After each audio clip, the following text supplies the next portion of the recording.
As Christians, when people bring up the topic of evangelism, what do you think that means? Well, in my experience, people usually end up in one of two camps. Camp 1 says you need to talk about Jesus and live a life that's consistent with what you believe, and Camp 2 says all you have to do is live a good life. It'll speak for itself. Well, first of all, it's a big jump to assume that anyone can live a good life, don't you think? I mean, Romans 3:10 through 11 says, none is righteous, no, not one, no one does good, not even one. But that doesn't convince you. In Mark 10, a man comes up to Jesus and kneels down before him and says, good teacher, what must I do to inherit eternal life? And Jesus responds promptly with, why do you call me good? No one is good except God alone. Now, not only was Jesus subtly claiming to be God here, he's making it pretty clear that nobody is good except for him, hence the no one is good part. But this is the sideshow to the main event, folks, so step right up and let's get down to it. And let's assume when Camp 2 says good life, they just mean if you live a visible, godly life, people will, just by watching you, understand all they need to know about God. Okay, let's play that out, shall we? And let's ask Bruce if he can help us. Hey, Bruce, hey. So Bruce grabs a Mormon, a Jehovah's Witness, and a Christian, and he tells you to follow each of those folks around, and after simply watching them, you'll know all you need to know about God. Now, each goes to a place every week and sits among like-minded folks. Each person prays, each treats you with respect, each loves his family, is honest with his money,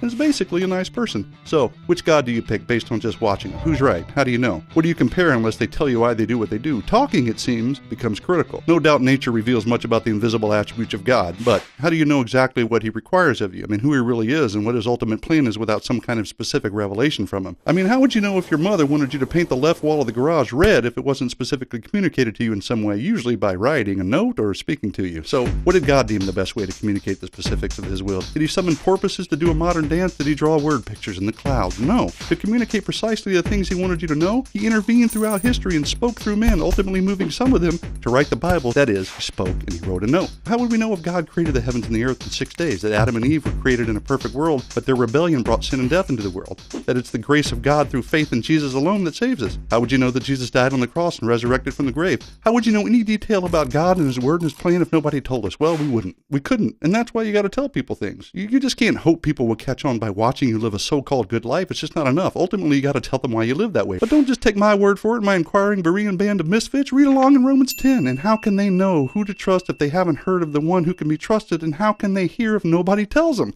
Jesus himself definitively declares in Matthew 28, go therefore and make disciples of all nations, baptizing them in the name of the Father and teaching them to observe all that I commanded you. It's kind of hard to baptize in the name of somebody without actually saying the name, and it's pretty difficult to teach people to observe commandments without telling them what those commandments are, right? I mean, I could go on until my mouth falls off, but suffice to say, Christians are commanded to live a life worthy of the calling, which irrefutably includes things like giving reasons and answers for our hope and engaging in a conversation about Christ. So this idea that you never have to speak out about your faith and all you have to do is live a good life and people will catch on has been debunked. Adios.